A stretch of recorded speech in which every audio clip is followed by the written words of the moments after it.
Throughout history, nations have risen and fallen, but few have reached the pinnacle of power that the United States achieved in the 20th century. With an economy that outstripped all rivals and a military might that stood unchallenged, the United States emerged from World War II as the undisputed global superpower.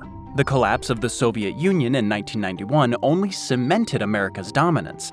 While rising powers like China and India have made strides, they still trail far behind the United States, particularly in the military realm, where the US accounts for nearly 40% of global military spending. While the balance of power continues to shift thanks to technological advancements, such as the growth of the internet and the rise of artificial intelligence, the fundamental drivers of power, economic, military, and political, remain firmly in America's grasp. But just as the 20th century was defined by the emergence of the United States, the 21st century offers the same opportunity to others. And there's one country that is perfectly positioned to begin its own meteoric rise to the top of the world stage. And it just so happens to share a border with the United States. That's right, today we're going to look at how Mexico can, and perhaps even will, overtake the United States. Mexico doesn't often appear on the lists of the world's superpowers, but despite its complex origin marked by struggles, conflicts, and periods of political turmoil, it has emerged as a notable so-called middle power on the global stage. Mexico has undergone significant changes and transformations since gaining independence from Spain in 1821. The country has experienced periods of political instability, economic growth and decline, and social and cultural change. In the early years after independence, Mexico struggled to establish a stable political or economic system. On multiple occasions, Mexico defaulted on foreign debt and experienced erratic governance by a series of military dictators and authoritarian factions. To make matters worse, in 1846, the United States declared war on Mexico, where Mexico ultimately lost the territory of modern California, Arizona, New Mexico, Nevada, Utah, and parts of Colorado, Wyoming, Kansas, and Oklahoma. Such instability hindered Mexico's international engagement. Although it forged diplomatic ties with influential nations such as France, Britain, the United States, and Spain, Mexico remained relatively isolated and underdeveloped until the late 19th century. Under the rule of Porfirio Díaz, however, Mexico began to develop. Díaz has a complicated history and reputation, with some likening him more to a dictator than an elected leader. He took power in 1876 and would stay in office for 31 years. Compare that to the United States' longest-serving president, Franklin Roosevelt, who was elected to serve 4 terms and spent over 12 years in office. Interestingly enough, both leaders' long tenure led to their countries adopting rules that term-limited future presidents to ensure no one could ever serve that long again. Regardless of how future historians would look at Díaz, it can't be argued that under his rule, Mexico began to rapidly develop. Díaz's era saw the modernization of infrastructure with an economic growth rate averaging 3% annually. This growth was remarkable for the time and was on par with some industrializing European nations. By the early 1900s, Mexico had experienced substantial economic growth, driven by investments in infrastructure and natural resources, such as oil. However, this prosperity was overshadowed by political corruption and authoritarian rule, leading to widespread inequality and unrest. In 1910, those tensions reached a boiling point, and the Mexican Revolution began, leading to the ousting of Díaz, and in 1911, he was finally forced to resign from office. In the post-revolutionary period, Mexico took deliberate strides towards democratization and enacted policies that were meant to improve the lives of its citizens. This culminated in President Lázaro Cárdenas' decision to nationalize the oil industry in 1938, which included the seizure of US, British, and Dutch property. This resulted in international boycotts of Mexican oil products and other hostile trade policies in the years leading up to the Second World War. But once the war broke out, Mexico's alignment with the Allied cause and subsequent settlements with the foreign oil firms brought it back into good standing with much of the international community. In the years following the Second World War, Mexico continued to struggle politically and economically. The 1960s and 70s, however, saw the emergence of social and political movements that challenged government abuse and demanded greater political freedoms. During this period, Mexico's GDP growth fluctuated around 3 to 4%, a rate comparable to the United States' growth of around 3.5 to 4.5% in the same period, but it failed to translate into broad-based social progress in Mexico. By 1976, foreign debt levels had soared to unsustainable heights, leading to a financial crisis that compelled the government to adopt austerity measures and seek intervention from international bodies, including the International Monetary Fund. This situation led to the peso's devaluation and the privatization of previously nationalized industries. In subsequent years, the government launched an ambitious series of reforms aimed at controlling inflation, which had peaked at over 158% in 1987, and enticing foreign investment. This included initiatives such as the establishment of the Mexican Stock Exchange and adherence to the General Agreement on Tariffs and Trade. This strategy of foreign economic integration and cooperation culminated in 1994 with the signing of the North American Free Trade Agreement, or NAFTA, with the United States and Canada, which created a free trade zone between the three countries. While these reforms supported Mexico's recovery from its debt and economic crisis and spurred economic growth, they also led to significant political disillusionment and unrest among the country's poor. But while the 20th century, which included periods of growth, repression, unrest, and inequality, made Mexico the country it is today, the 21st century marked its true arrival on the international stage. Since 2000, Mexican society has experienced a mix of progress and challenges. Mexico has made significant strides in reducing poverty rates, improving access to education and healthcare, and expanding social programs. However, the country still faces significant challenges related to inequality, crime, and discrimination.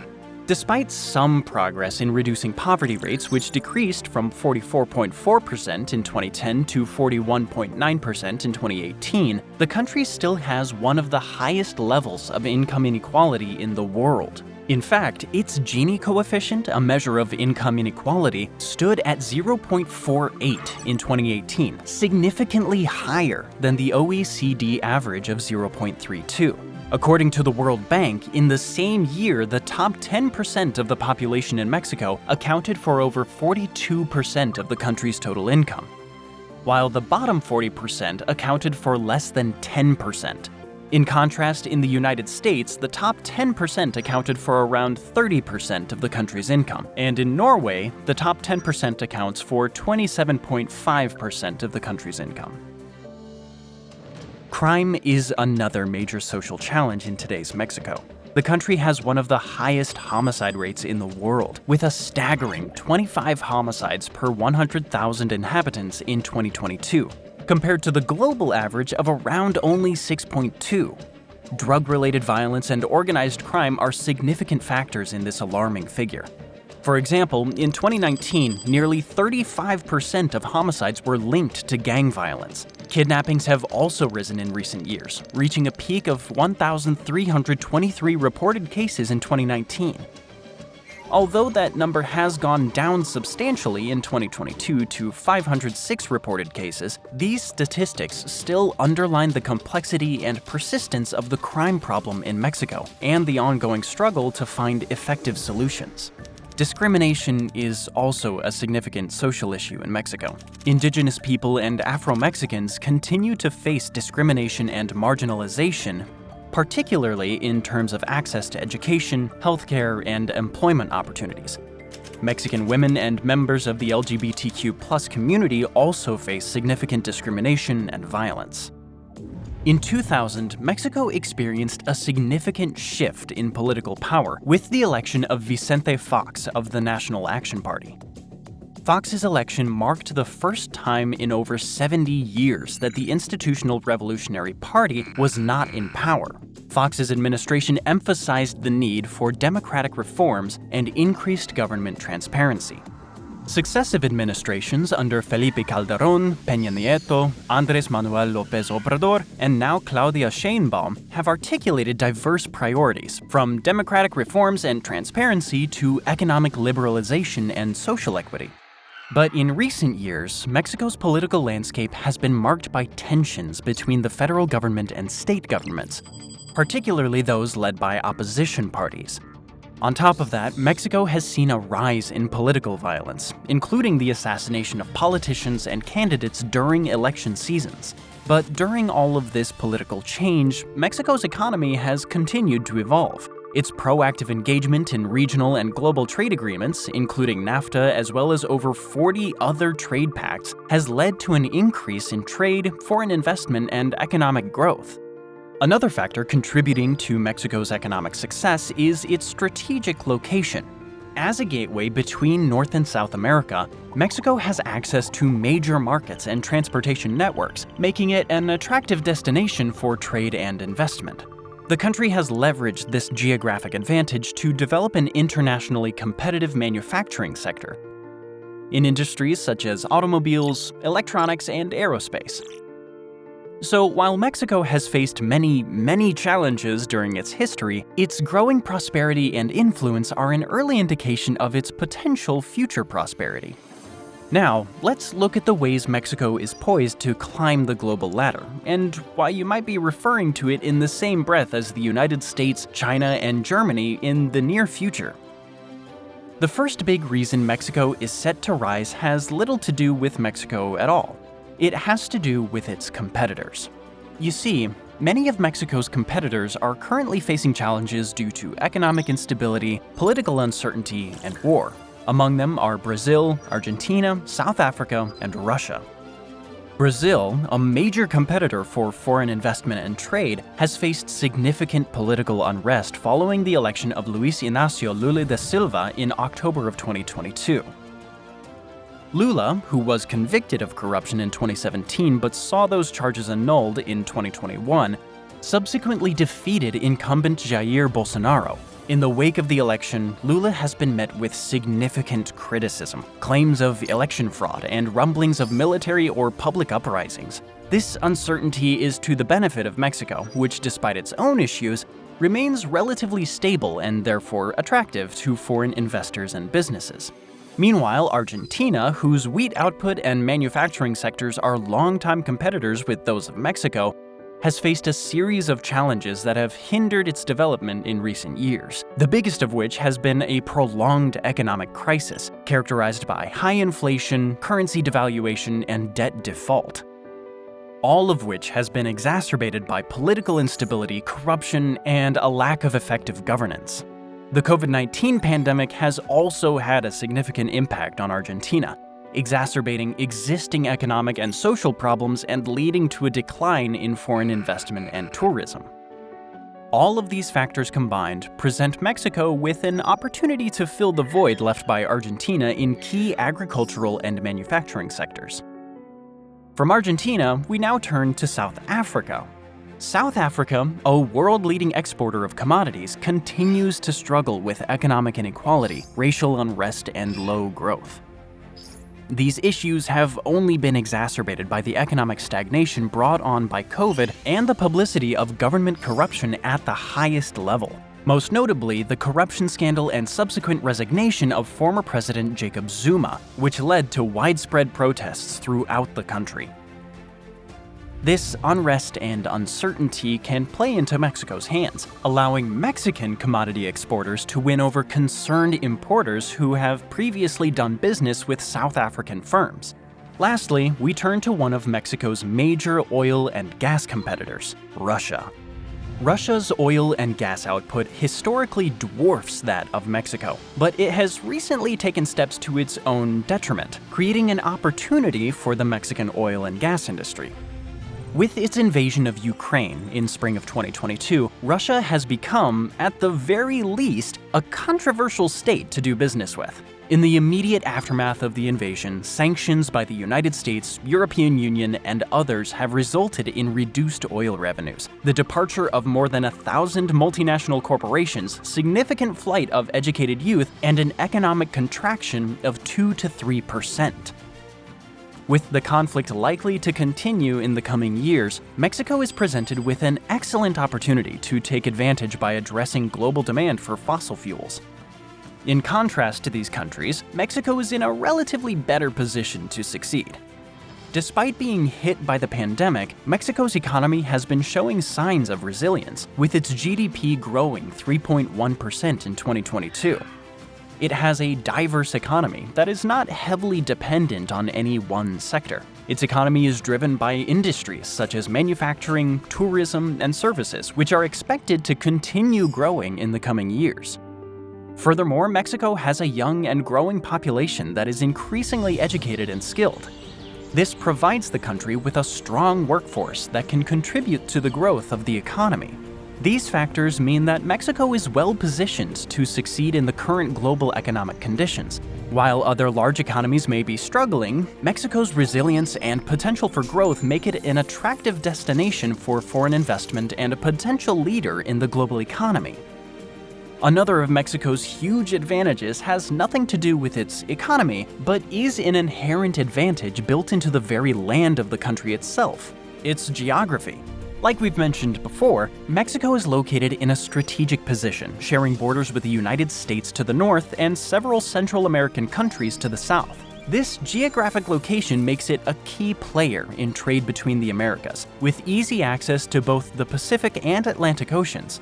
In fact, Mexico's total trade with the United States reached over $790 billion in 2023, making it the U.S.'s biggest trading partner, outpacing both Canada and China.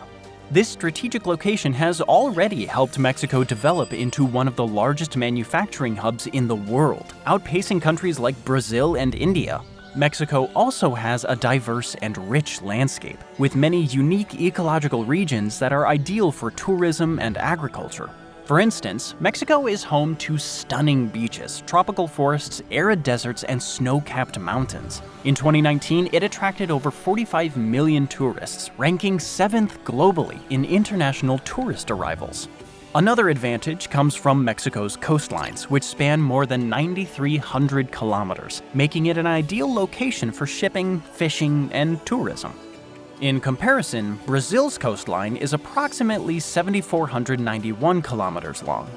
Mexico has several major ports, including Veracruz, Manzanillo, and Lázaro Cárdenas, which facilitate trade with other countries.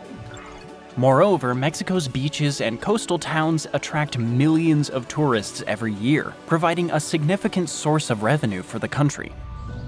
Mexico is also rich in natural resources, including oil, gas, silver, and other minerals.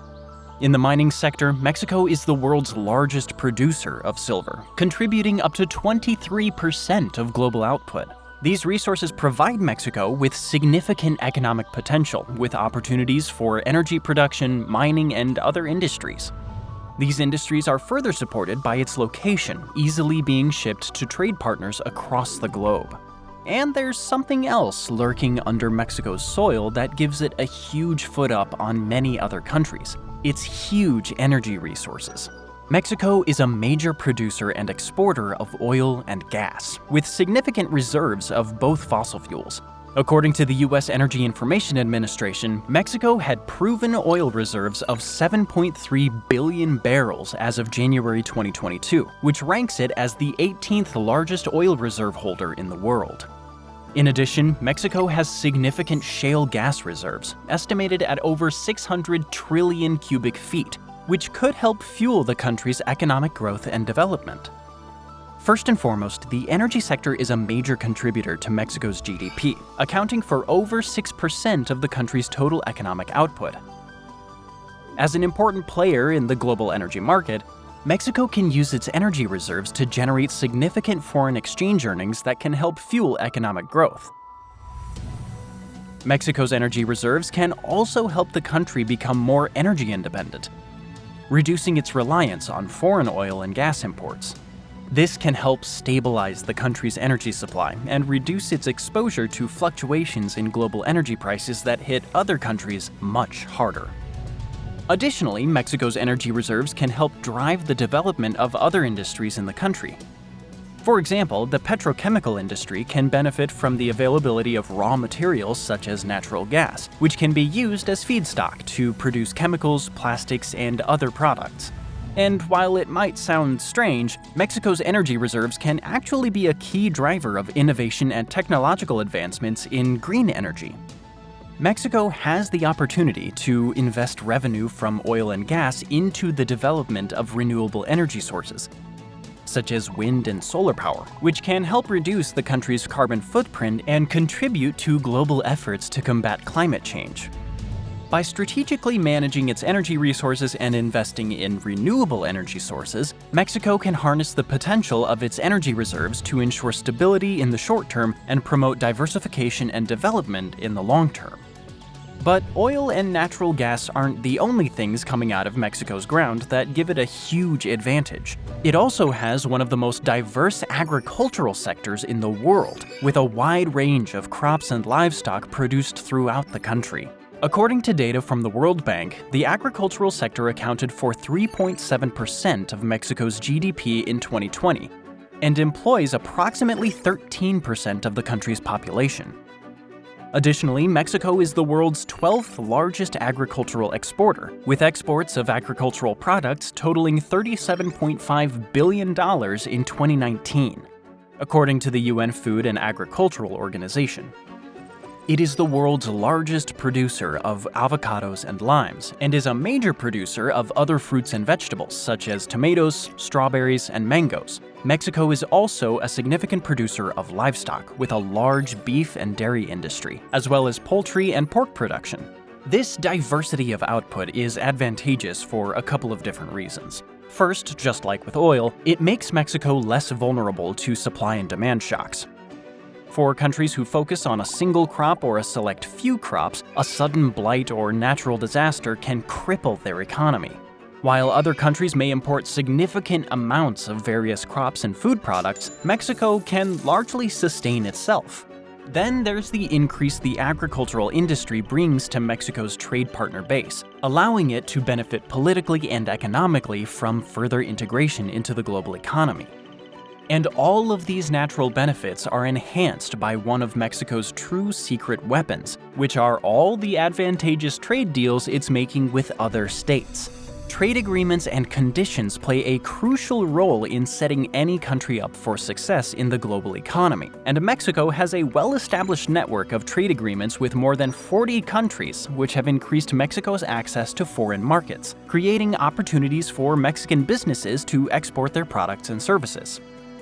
Trade agreements like NAFTA have been particularly important as it has facilitated trade between Mexico, the United States, and Canada.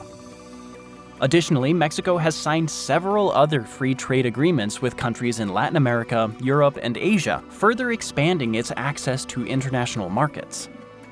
These trade agreements have played a significant role in attracting foreign investment to Mexico, with data showing that foreign direct investment or FDI inflows to the country have increased since the implementation of such agreements. According to the United Nations Conference on Trade and Development, Mexico's FDI inflows reached $29 billion in 2020, making it the fourth largest recipient of FDI in Latin America. By providing a stable and predictable trade environment, trade agreements have helped to reduce the risk and uncertainty associated with foreign investment. As a result, many foreign companies have chosen to invest in Mexico, particularly in manufacturing and other export-oriented industries. All of these innovations and advantages have led to something Mexico hasn't really seen before: a dynamic middle class. Mexico's middle class has been growing steadily in recent years. The Organization for Economic Cooperation and Development, or OECD, also reports that Mexico's middle class grew by 12 percentage points between 2008 and 2018, reaching a total of 42.7% of the population. In addition, the World Bank notes that Mexico has seen a decline in poverty rates in recent years, with the poverty rate falling from 41.9% in 2008 to 36.1% in 2018. This growing middle class will drive consumer spending, which is a key driver of economic growth. As more Mexicans join the middle class, they're likely to have more disposable income, which they can spend on a range of goods and services. This can create opportunities for businesses in sectors such as retail, entertainment, and hospitality. A larger middle class can also help to promote innovation and entrepreneurship. In a time when the middle class in other countries are shrinking, a growing number of Mexicans are now going to have greater access to education and training, which can help them to develop new skills and start their own businesses. This in turn can create new opportunities for employment and economic growth while also driving innovation and competitiveness in the economy. But perhaps Mexico's biggest advantage in the coming years won't be one of its own strengths or the decline of a similarly sized country. No, it might be due to the fall of a giant, China. As China's manufacturing costs continue to rise and concerns over corporate espionage, anti-competitive practices, and the treatment of Uyghurs persists, many companies are already looking to or currently are moving operations to alternative markets. Mexico's proximity to the United States, combined with its relatively low labor costs, could make it an attractive option for companies looking to relocate their manufacturing operations. This could lead to increased foreign investment in Mexico and the creation of new jobs in the manufacturing sector. China's decline could lead to a shift in global trade patterns as well, as other countries seek to fill the void left by China. Mexico could benefit from this shift if it's able to increase its exports to other countries, particularly in the Americas. Mexico has already signed a number of free trade agreements with countries in the region, which could help to facilitate this shift in trade patterns. Its decline could also lead to a decrease in geopolitical tensions, particularly in the Asia-Pacific region. This could have a positive impact on global trade and economic growth, which could benefit Mexico in turn and other countries around the world. While it's too soon to determine China's fate, it is clear that its decline could benefit Mexico in a number of ways. While all of these factors have the potential to propel Mexico to the top of the economic and geopolitical food chain, Mexico's continued growth and future prosperity are not assured. We must consider the risks to Mexico's rise that threaten to cement its position as a middle power. Let's consider some of these risks. The first that comes to mind is the prevalence of drug cartels and organized crime in Mexico. Mexican government estimates indicate that there are between 200,000 and 500,000 people involved in organized crime in the country, putting the country's future at risk in a number of ways. Nothing stunts development more than violence. The various cartels currently operating in Mexico are regularly involved in violent conflicts with each other and with government forces, leading to a high level of violence and insecurity in many parts of the country. In 2018 alone, there were more than 36,000 recorded homicides in Mexico. This doesn't even consider non-lethal acts of violence. Another problem exacerbated by organized crime is corruption. The cartels routinely use their considerable wealth and power to corrupt government officials, police, and other institutions. The cartels also have a significant impact on the social fabric of Mexico, often operating in marginalized communities. This strategy exploits the poverty experienced in these communities as they recruit new members through coercion and embed cartel operations in local businesses and community organizations. These operations contribute to persistent social inequality, violence, substance abuse, and reduced social cohesion, which have knock-on effects throughout the economy and beyond. Another cause for concern is the perceived attempts to undermine democratic institutions by Mexico's president. Mexican President Andrés Manuel López Obrador has come under scrutiny from some observers who believe that his actions and policies have threatened Mexican democracy. One major concern is that López Obrador has centralized power in the presidency, reducing the power of other government institutions and weakening checks and balances. Furthermore, López Obrador has made statements criticizing the judiciary and seeking to reduce its independence. This can weaken the rule of law and undermine confidence in the judiciary's ability to provide fair and impartial judgments. There are also concerns that López Obrador's polarizing rhetoric and actions are creating a more divided political environment. However, some argue his attack on the judiciary is not an attempt to consolidate power, but instead reform a judiciary plagued with corruption. The recent election of Claudia Sheinbaum as Mexico's new president supports the notion that many Mexicans approve of Obrador's methods, as she ran on a platform that looked to continue many of his policies. Moving forward, it's important for all stakeholders in Mexican democracy to work together to find solutions to these challenges. This includes government officials, civil society groups, opposition parties, and ordinary citizens. By finding ways to address these concerns while upholding democratic principles, Mexico can continue to build a strong and prosperous democracy that serves the needs of all its citizens. And while we have already looked at Mexico's opportunities to overtake competing nations struggling economically, socially, or politically, it goes without saying that Mexico is also vulnerable to the same issues, and that opportunities may arise for other nations to benefit from Mexico's failures. Mexico faces competition from several other countries that could threaten its economic growth and development. The recent détente between the US and Venezuela, for instance, has the potential to threaten Mexico's fossil fuel industry. Venezuela, as one of the largest oil-producing countries in the world, has vast reserves of crude oil and natural gas. However, political instability and economic mismanagement have caused Venezuela's oil production to decline in recent years. If Venezuela were to overcome, at least in part, its current economic crisis and political image, it represents a significant threat to Mexico's oil and gas sector. Another competitor that poses a significant threat to Mexico is China. China's manufacturing industry has become a global powerhouse in recent years, producing a wide range of goods at a low cost and making it a major player in global trade. This increased competition from China could potentially result in a loss of market share and decreased economic growth for Mexico, particularly in sectors such as textiles, electronics, and auto parts. Like Venezuela, China's threat to Mexico is reliant on its ability to traverse its current economic issues and its success in rehabilitating its image in the eyes of the international community. And then, of course, there's Canada, the US's second largest trading partner.